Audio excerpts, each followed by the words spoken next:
اس وقت پاکستان میں چوتھا کرونا کا ویو آیا ہوا ہے، اور یہ جو ہم دنیا میں دیکھ رہے ہیں، یہ جو انڈین ویریئنٹ ہے جس کو ڈیلٹا ویریئنٹ کہتے ہیں، جو ہندوستان سے آیا ہے، یہ باقی سب سے زیادہ خطرناک ہے۔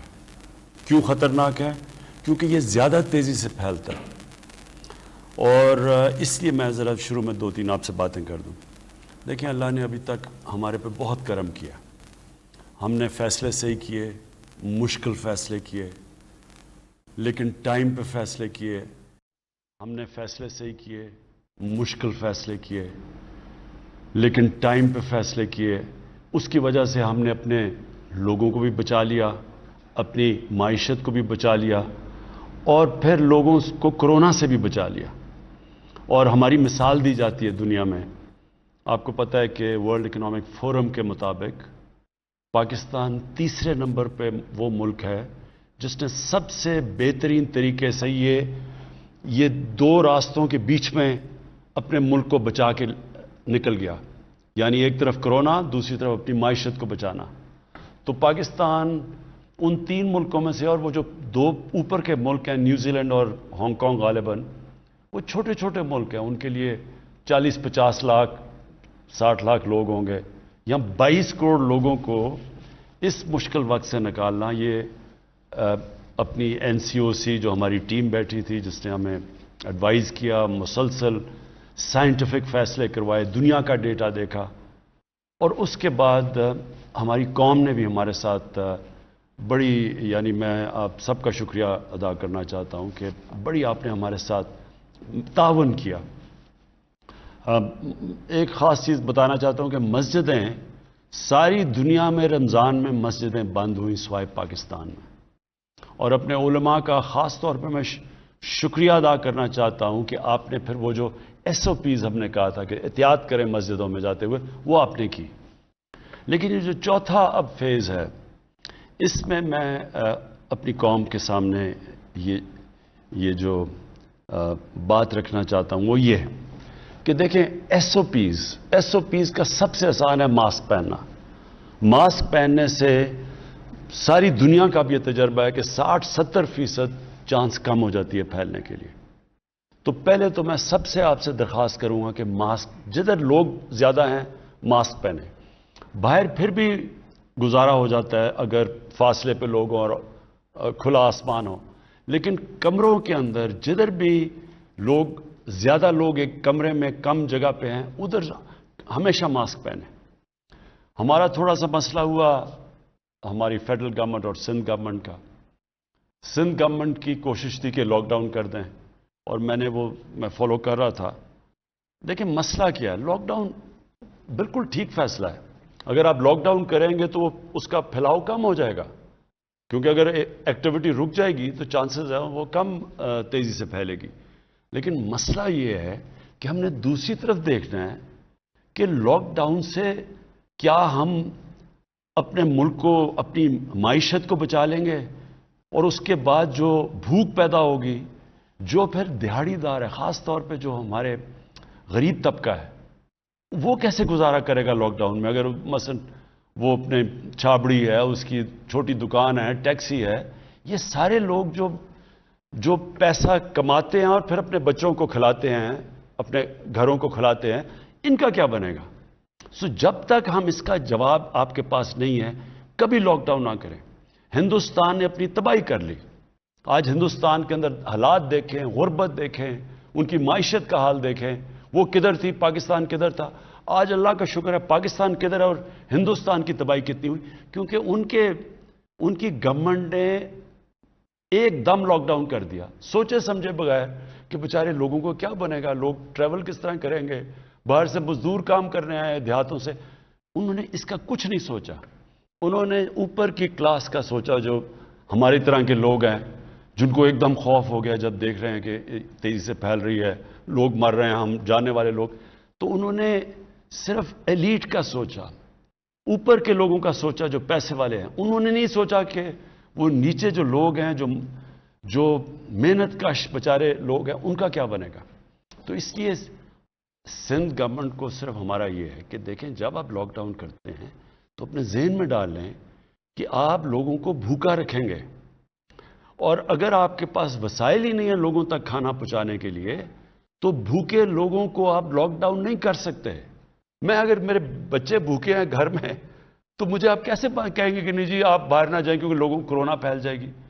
تو اس لیے ہمارا اب تک یہی اپنی حکمت کو استعمال کرتے ہوئے، دونوں طرف مسئلے ہیں، ایک طرف معیشت ہے، ایک طرف ہماری کورونا کا پھیلنا ہے، تو یہ بڑا سوچ سمجھ کے اس میں سے نکلنا ہے۔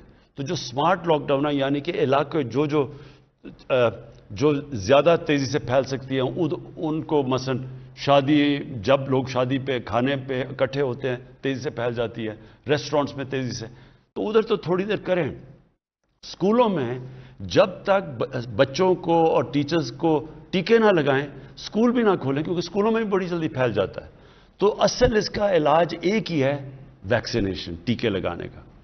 ابھی تک پاکستان نے 4 کروڑ 3 کروڑ لوگوں کو اب تک ہم ٹیکے لگا چکے ہیں، اور جن کے نہیں لگے، اور خاص طور پہ جب آپ سمجھتے ہیں کہ ادھر آپ کے کام ہیں جدھر زیادہ لوگ ہیں، آپ کو فوری طور پہ ٹیکے لگوانے چاہیے۔ ہم اب پوری گورنمنٹ کوشش کر رہی ہے کہ کوئی کمی نہ ہو ہماری ویکسینیشن پہ، لیکن اس کا حل صرف ویکسینیشن ہے، ٹیکہ لگانا۔ اس کے علاوہ حکمت استعمال کرتے ہوئے ہمیں اس میں سے نکلنا پڑے گا، لیکن کسی صورت ہماری معیشت اتنے مشکل وقت سے نکلی ہے اور اللہ کا کرم ہے کہ اب اوپر جا رہی ہے، ہم نے کسی صورت لاک ڈاؤن کر کے اپنی معیشت کو تباہ نہیں کرنا۔ جی پروگرام کے پہلے کالر، السلام علیکم۔ وعلیکم السلام۔ جی کون بات کر رہی ہیں، کہاں سے؟ جی میں اسلام آباد سے بات کر رہی ہوں، قمر جہاں۔ جی کیا بات کریں گے آپ وزیر اعظم صاحب سے؟ جی میں بات کرنا چاہ رہی ہوں کہ وزیر اعظم صاحب سے، میرے شوہر کالج سے وائس پرنسپل ریٹائر ہوئے ہیں اور وہ اب کالج کی بیماری سے مکمل بیڈ پر ہیں۔ میری 3 بیٹیاں ہیں جن کی شادیاں کرنی ہیں، بیٹا بھی نہیں ہے۔ میں کرائے کے مکان میں ایک مشکل وقت میں گزارا کر رہی ہوں۔ اخراجات اور شوہر کی بیماری پر آنے والے اخراجات کی وجہ سے میں مقروض بھی ہو چکی ہوں۔ تو آج سے 10 سال پہلے ہم نے 60 لاکھ روپے مضاربہ کاروبار میں لگایا تھا، وہ بندہ پیسے لے کے بھاگ گیا، پھر نیب نے اس کو پکڑ لیا۔ 10 سال ہو گئے ہیں، کیس نیب میں ہی ہے۔ نیب نے ریکوری کے لیے ہمیں کہا تھا کہ ریکوری ہو رہی ہے، لیکن ہمیں تو کوئی ایسی اطلاع بھی نہیں ملی اور نہ ہی ہمیں کوئی پیسہ ملا ہے۔ تو اس طرح کرتے ہیں کہ اگر آپ ان کو کانٹیکٹ کر کے ان سے پوچھ لیں گے تو ہم پھر پوری کوشش کرتے ہیں کہ آپ کا جو کیس ہے اس کو ہم تیزی سے سالو کریں۔ جی اگلے کالر ہمارے ساتھ 92249000، یہ نمبر آپ کی اسکرین پہ بھی آ رہا ہے، آپ اس پہ کال کر سکتے ہیں۔ 10 لائنز ہیں اس نمبر پر اور ہماری کوشش ہوگی کہ زیادہ سے زیادہ کالرز کو ہم پروگرام کے اندر شامل کر سکیں۔ السلام علیکم جی۔ السلام علیکم جی وعلیکم السلام جی، کون صاحب کہاں سے اور کیا بات کریں گے وزیر اعظم صاحب سے؟ میں سید بہادر علی سالک تمغہ امتیاز بول رہا ہوں، جی بی کے علاقہ گلشن کبیر سیاچن کے دامن سے بول رہا ہوں۔ جی میں بڑا خوش قسمت آدمی ہوں کہ اپنے ملک کے پہلے اب تک کے ایسے آؤٹ اسٹینڈنگ ویژنری شفاف پیلوس مخلص اور دلیر وزیر اعظم سے بات کرنے کا شرف حاصل کر رہا ہوں۔ میں سب سے پہلے وزیر اعظم صاحب کا شکریہ ادا کرتا ہوں جنہوں نے بڑی فراخ دلی کے ساتھ 270 ارب روپے کا خصوصی پیکیج دیا جی بی کو، جس میں ہمارے وزیر اعلیٰ کا بھی ہاتھ ہے، ان کی کوششیں ہیں۔ میں بلتستان کے حوالے سے، گلگت بلتستان کے حوالے سے 3 اہم مسائل کی طرف نشاندہی کرنا چاہتا ہوں۔ امید ہے کہ ہمارے وزیر اعظم ان پر خصوصی توجہ فرمائیں گے۔ پہلا مسئلہ یہ ہے کہ گلگت بلتستان بہت پسماندہ اور دور افتادہ علاقہ ہے اور بھٹو مرحوم کی حکومت میں سبسڈی گندم پر دی گئی تھی۔ اس وقت کی آبادی اور آپ کی آبادی میں بڑا فرق ہے، آج دگنے سے بھی زیادہ بڑھ چکا ہے، اس میں خاطر خواہ اضافے کی ضرورت ہے۔ دوسرا مسئلہ یہ ہے کہ وزیر اعظم جناب عمران خان کے ویژن کے مطابق ان علاقوں میں سیاحت کی ترقی پر خصوصی توجہ دی جا رہی ہے۔ پہلی مرتبہ ملک کے تمام شہروں سے پروازیں آ رہی ہے، بیرونی پروازیں بھی شروع ہونے والی ہے اور بائی روڈ بھی لوگ سیاح بہت سے ان علاقوں کی طرف آ رہے ہیں، لیکن